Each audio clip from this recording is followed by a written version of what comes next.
pessoal, aqui é a Maria, tudo bem? Eu sou o Otávio, nós somos do clube Tudo é Livro. Nós vamos fazer uma análise hoje do livro Do Amor e Outros Demônios, de Gabriel Garcia Marques, que a gente leu agora no último mês e tivemos um encontro sobre o livro e agora a gente quer aprofundar um pouquinho mais e por isso o objetivo desse vídeo.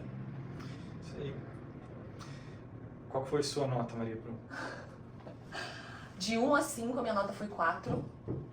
Tá, vamos lá, por que 4? Você já me questionou com isso, mas... Minha pergunta é mais, o que faltou? O que é esse 1 aí? O que faltou para 5?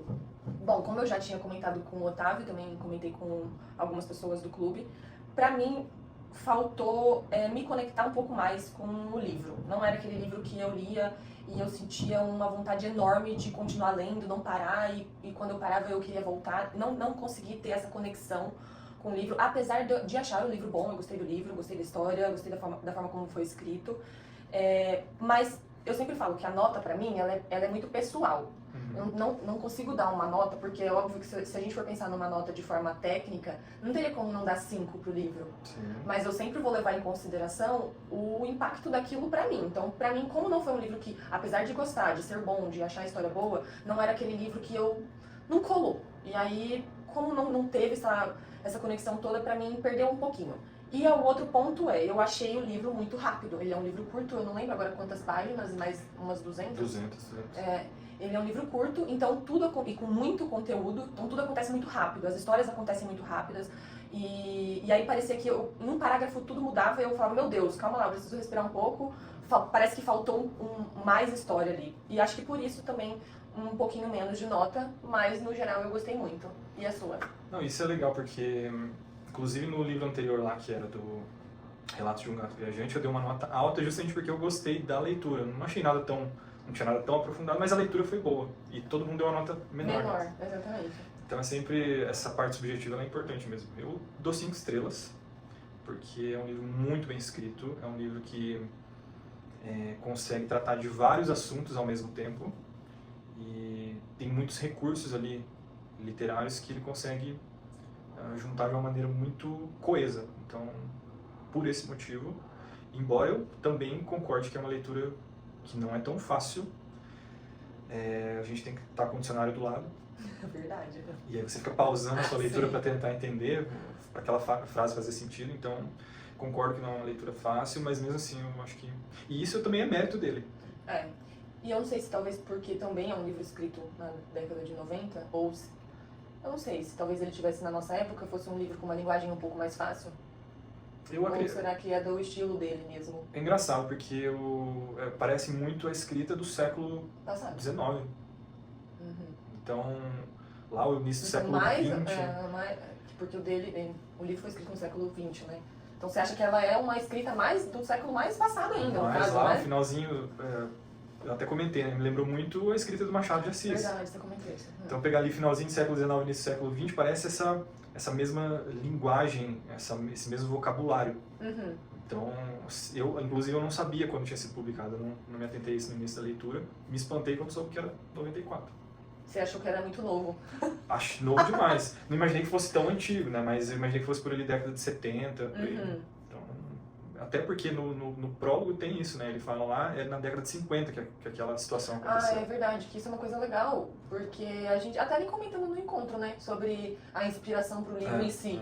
E esse é um ponto muito interessante também, porque essa é uma história que ele tomou conhecimento super jovem, né? Ele devia ter ali, sei lá, uns 30 anos, ele era jornalista ainda, né?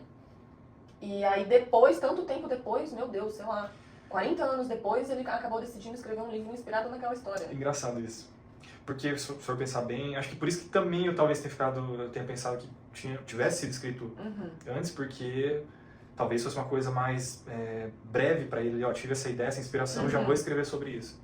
E publicou talvez um pouco mais tarde, mas de fato é bastante tempo, dá quase 50 anos. Então ele... Mas acho que até por isso também é uma questão da genialidade dele. Talvez ele tenha, não sei, eu nunca vi nada sobre isso, mas ele tenha desenvolvido durante esse tempo a ideia de como escrever isso. Verdade. Na minha cabeça eu já fiquei pensando que talvez ele tava lá sem fazer nada e ele, nossa, agora eu vou escrever sobre isso. Na minha cabeça já veio isso, tipo, já escrevi sobre tudo, porque esse livro foi Sim. escrito em 94, depois de sei lá quantas obras, Nossa. ele já tinha escrito muita coisa Sim. até ali. E aí, agora eu tô aqui sem fazer nada, lembrei dessa história, deixa eu escrever um livro rapidinho aqui sobre isso. Isso, a parte legal da literatura é isso. Em que momento a pessoa decide deixar por escrito? E não só numa conversa de bar falar sobre isso. E não numa conversa de família, numa conversa de amigos. Não, eu quero deixar registrado isso. E tanto é que ele já morreu e a gente continua lendo ele. Realmente. Isso é... E aí esse é o objeto de estudo da literatura. Muito doido isso. Muito doido. Tá, mas então vamos se aprofundar um pouquinho no livro, que você trouxe percepções muito boas sobre a construção dos personagens. Sim. Conta um pouco pra gente no que você chegou analisando o livro e até pra quem tiver curiosidade, dá uma lida na análise literária que você fez, que também desenvolve um pouco do que você vai falar agora. Tá lá no nosso Instagram. @clube. Então, agora eu não sei. Tudo é livro. Tudo é livro.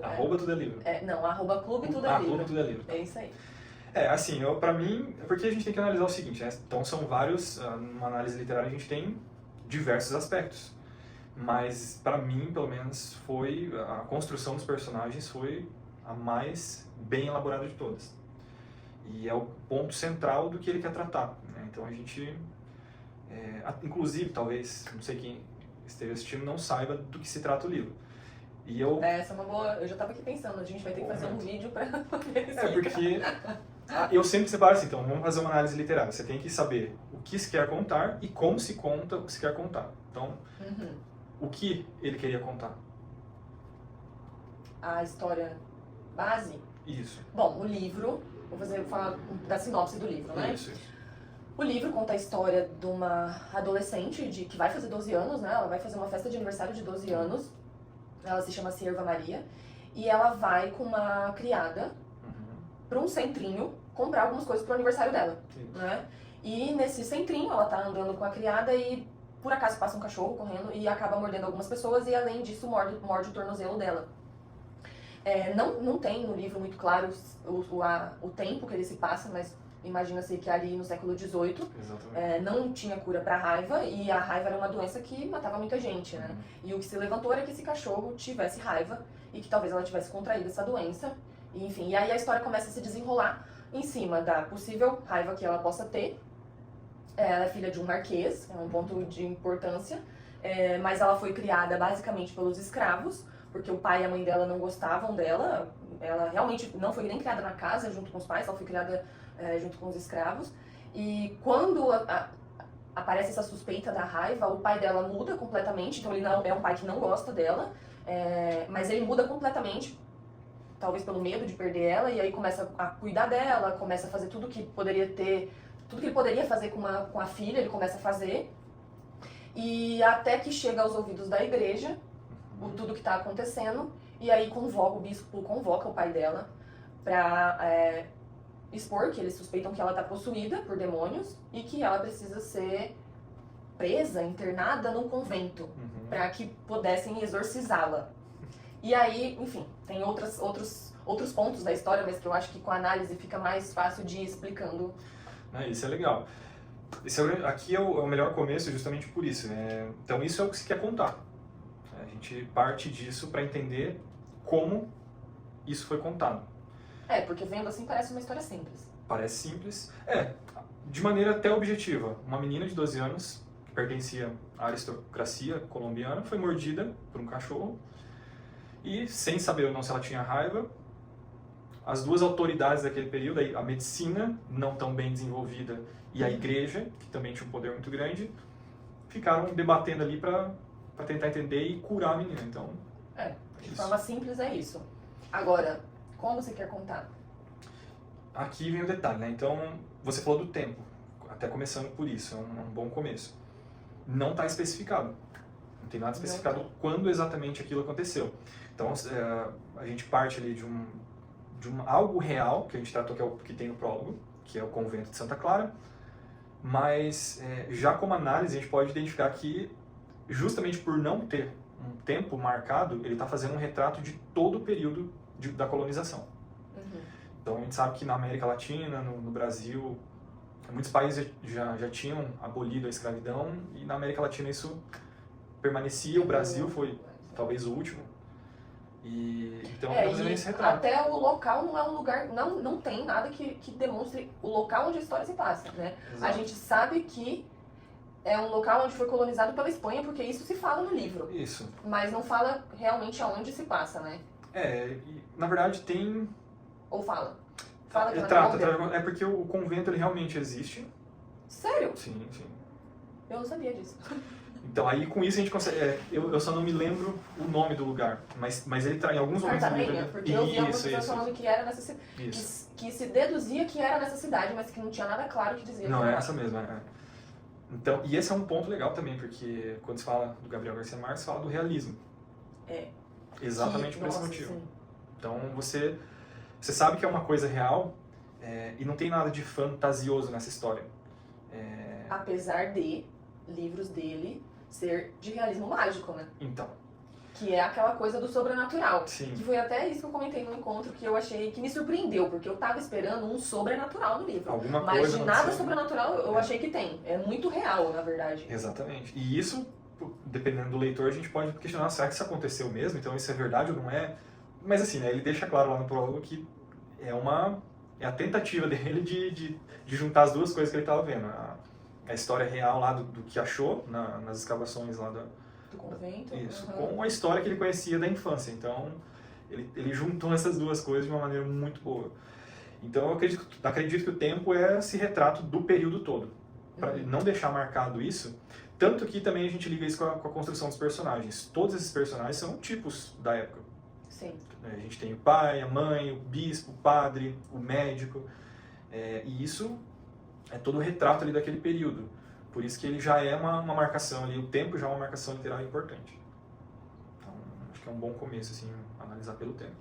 E como construção de personagem, o que eu consegui observar, fazendo uma análise, é que, apesar de querer contar sobre a menina, ele quer, na verdade, fazer uma crítica social. Ele está fazendo uma crítica social justamente a essa sociedade escravocrata, essa sociedade religiosa, bem direcionada à Igreja Católica, a essa sociedade patriarcal, e tudo isso não de maneira separada, mas tudo junto. A construção dos personagens vai deixar isso claro, que o porquê dessas coisas acontecerem, de que maneira a sociedade se tornou patriarcal, de que maneira ela se tornou escravocrata, de que maneira a sociedade se tornou, deixou a religião ficar no centro de tudo. Então é por meio dessa análise que a gente consegue entender o que, pelo menos, o autor queria dizer, né, a análise dele. Então, mais do que só contar a história da menina, ele está fazendo uma crítica social muito pesada para esse período. E o que eu vejo todos os papéis sociais dos personagens estão invertidos. Que essa foi uma percepção muito boa que você teve. Ela é, assim, até vamos analisar, né? Vamos começar a analisar isso. Na tua leitura, a primeira leitura, ficava claro que a menina tinha um papel social invertido? Não. Na verdade, sim. Assim, talvez eu não tenha parado para pensar. Eu acho que agora vai ser difícil dissociar uma coisa da outra, porque eu já ouvi o que você pensa sobre isso. E quando você expôs para mim, isso ficou muito mais claro. Ou ficou claro, de uma forma que é difícil, não tem como desver, digamos assim.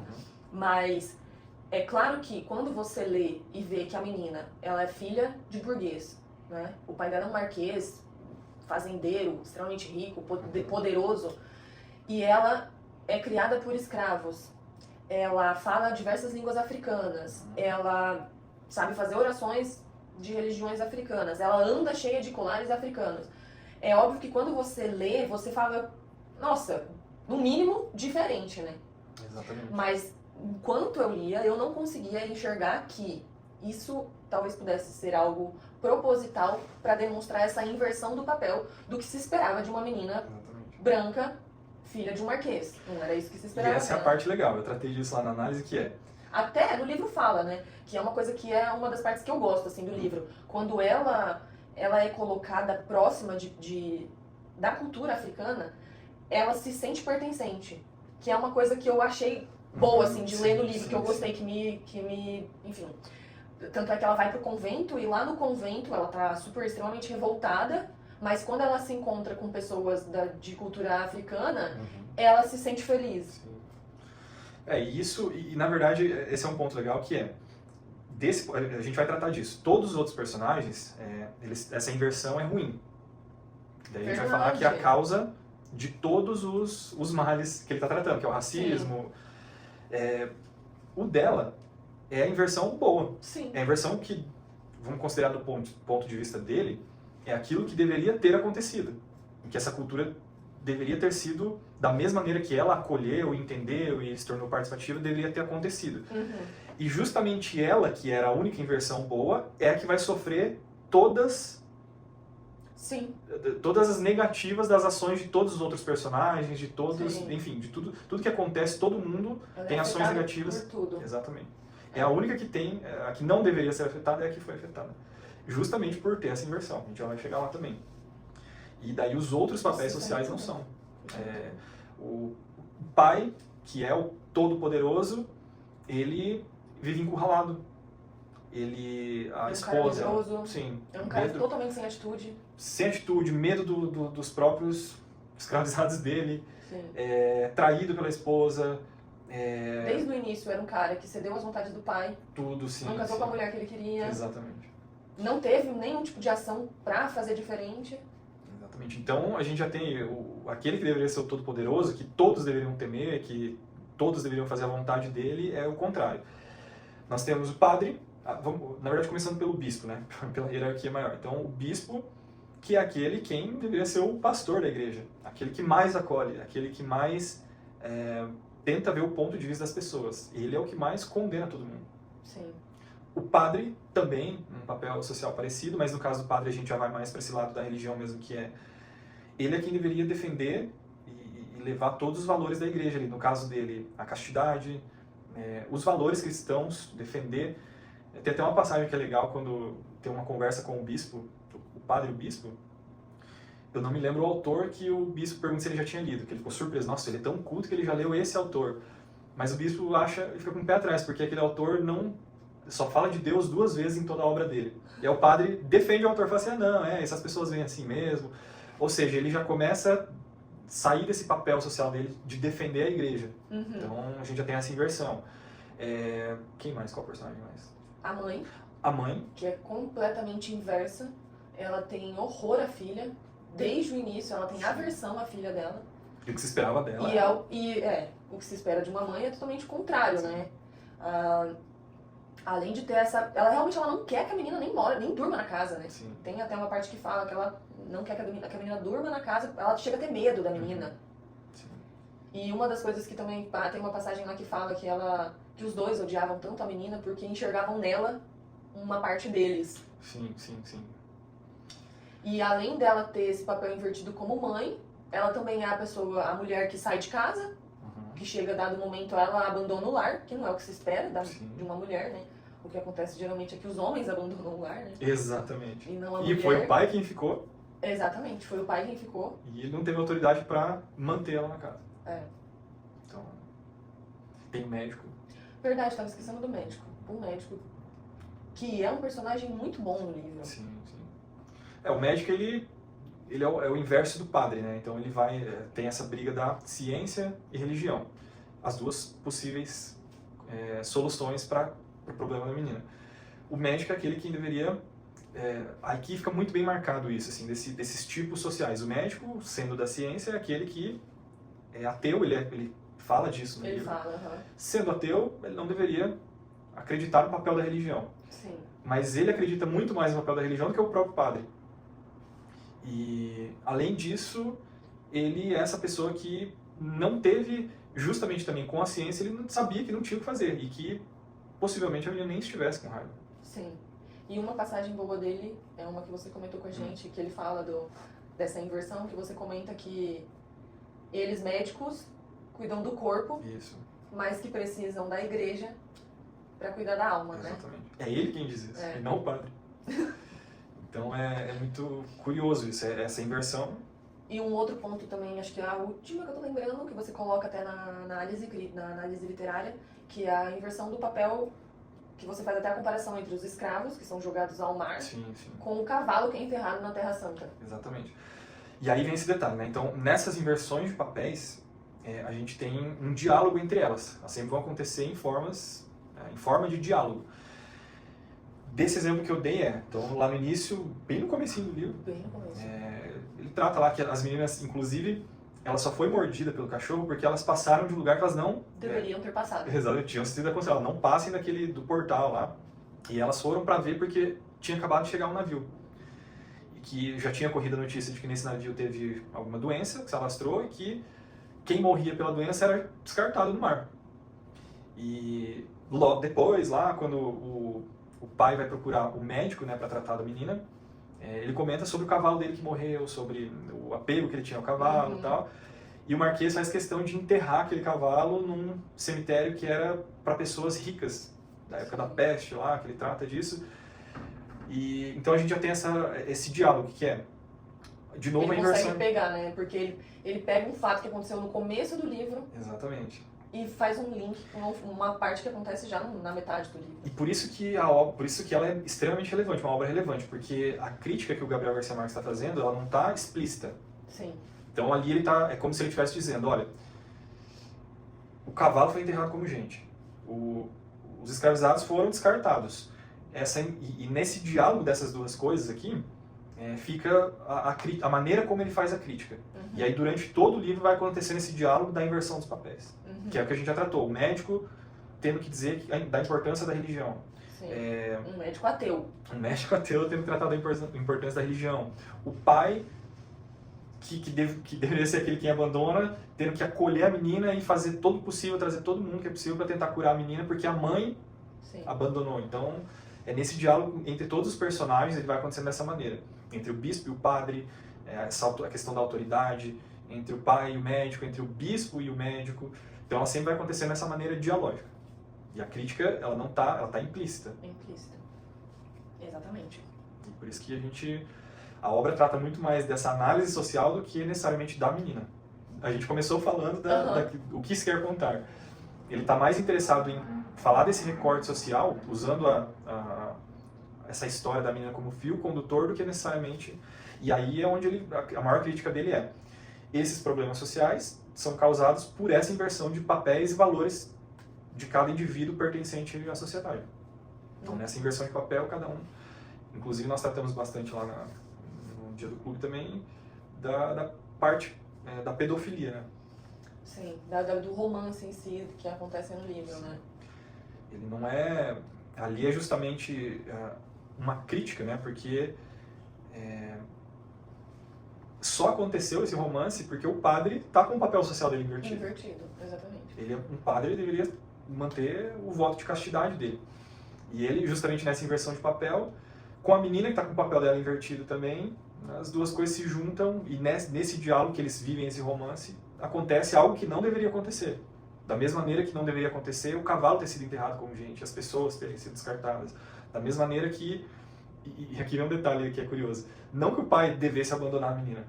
Sim. Mas nessa relação dialógica de que os dois deveriam ter acolhido, né?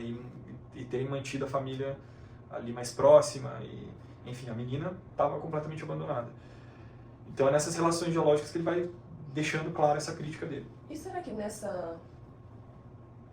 Porque pra mim também era uma coisa, quando eu lia o livro, eu pensava, gente, como assim o pai simplesmente ele foi convocado pelo bispo pra dizer que a menina seria internada, presa nesse convento para ser exorcizada? E até parece que ele se sente mal por deixar ela lá. Ele parece que fica sentido, até depois eu acho que ele tenta mandar alguma coisa pra ela, eu não lembro muito bem. Só que ela daí também já não quer contato com ele. Mas eu sempre, eu pensava, por que ele não fez nada? Por que ele simplesmente deixou a menina lá, nunca mais buscou e simplesmente abandonou ela lá? Eu achava isso meio... Eu ficava pensando, eu não sei se isso faz parte dessa inversão, talvez. Sim.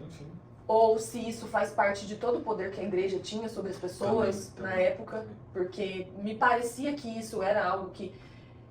Era como se a igreja mandasse em tudo e você não tivesse como fazer nada. Aqui, como é que ele faz essa crítica? Tá claro tanto para o médico que ela não tem raiva, quanto para o padre que ela não está possuída. Que é uma coisa também que você... Não tá de forma muito clara no livro, né? Você demora um pouco para entender isso. Exatamente. Porque até ao momento que ela é levada para o convento, você fica, tá, mas será que ela tá com raiva? Será que ela não tá? Porque não fica claro se ela realmente tá ou não tá. E até o médico fala que, não tá, né? Mas... Então, e aí nessa, justamente, sabendo que ela não tá possuída, a igreja, bom, na verdade vamos inverter isso. Sabendo que ela não tem raiva, a medicina não tem nada a fazer. Sabendo que ela não tá possuída, a igreja também não tem nada a fazer. Mas você acha que a igreja não acredita que ela está possuída? Isso é uma coisa que eu fiquei me questionando. Será O que padre a igreja... tem certeza. O padre. Mas será que o padre tem certeza porque ele, em dado momento, se apaixona por ela e aí ele acha que ela... Ou será porque ele estava lúcido, porque ela realmente não estava possuída? Porque esqueci o nome da pessoa, a mulher que fica lá no convento. É a abadesa. Ela parece que acredita que ela está possuída. O bispo exatamente. Parece que realmente acredita nisso. O bispo talvez... Então, aí que eu acho que mora a crítica. Que talvez o bispo também não acreditasse tanto assim. Ele só está interessado na autoridade dele. Autoridade. De não ter a autoridade dele questionada. Então, eu acho que faz mais sentido. E aí vem... Por isso que eu comento. Eu acho que a crítica dele está justamente nisso, assim, ó. Que a gente sabe que não tem nada. E apesar disso, o bispo tem a última palavra.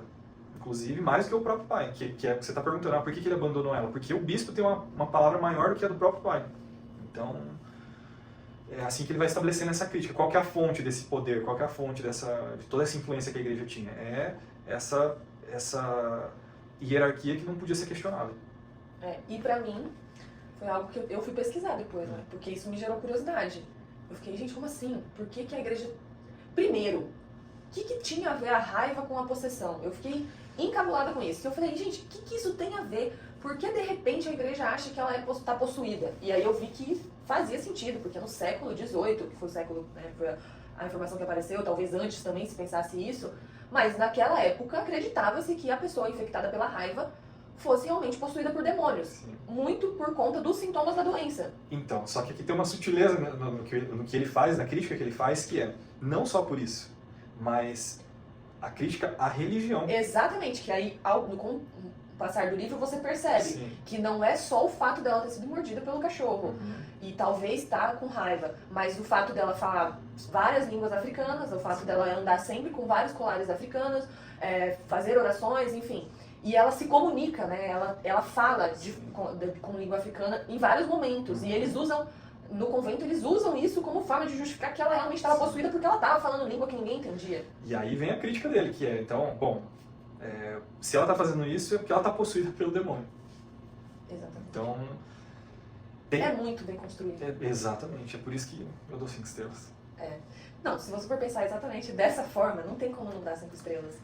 E eu acho que o livro seria diferente se eu lesse ele de novo agora, por exemplo. Não, sempre a gente faz esse tipo de coisa, né? Até fiquei pensando assim, a gente nunca descobre enquanto a gente está lendo. Tudo isso que a gente está tratando agora são coisas que vieram depois do nosso debate lá. Todo mundo apresentou um ponto de vista em que a gente foi tentando construir, entendendo, mas por que isso? Até a gente falou ali da pedofilia, né? Era uma crítica ou era uma problematização? Então a gente precisou ter todo o debate para entender isso, de que maneira isso acontece. Então, na nossa leitura que a gente faz na primeira leitura, não tem como observar mesmo. A gente precisa parar, analisar, olhar os elementos textuais para depois chegar nessas conclusões. E muitas vezes você só vai chegar quando você lê a última palavra do livro, né? Sim. Até porque até o final, uma coisa que está no final está fazendo link com o que está no começo. Exatamente. E você não consegue perceber, né? E assim, acho que o mais importante, né? Eu, pelo menos, deixaria claro, assim, como análise literária, que ele está problematizando todas essas coisas. Todos os pontos. O racismo, a pedofilia, o poder da igreja, o patriarcado, que é essa inversão do pai, enfim, todas essas coisas elas estão sendo problematizadas. Não fica claro, a gente tratou disso, não fica claro algum personagem criticando alguma dessas coisas, nem nada. Explícita, exatamente. Ela aparece de maneira literária nesse diálogo que a gente comentou da inversão dos papéis e no diálogo dessas inversões. Ali surge a crítica e que, daí analisando, é o que ele diz ser a origem de todos esses problemas. Então, ele está problematizando todas essas coisas, desde o racismo até a pedofilia. É isso, né? Acho que é isso. Bom, muito obrigada, gente, quem assistiu até aqui. Eu não sei nem quantos minutos deu isso tudo. Na verdade, é uma surpresa. É uma surpresa porque a gente não está nem vendo, a câmera está ao contrário, que a gente não está nem se vendo. Mas foi muito legal. Acho que a gente tem que fazer mais desses, porque aí a gente consegue tratar de mais elementos, né? Que é uma coisa que O Otávio é sempre a pessoa que faz análise literária lá, que a gente faz por escrito e posta no Instagram. Mas na análise literária não dá pra escrever tudo isso. Não dá. Então no vídeo é bom porque... Senão também ia ficar uma análise extremamente muito grande. extensa, Mas é legal a gente poder tratar aqui de maneira extensa para poder também pegar os detalhes que a gente não conseguiu nem comentar lá no dia do debate do livro e nem na análise por escrito. Verdade. Bom, muito obrigada, gente. Obrigado. Tchau, tchau. Tchau.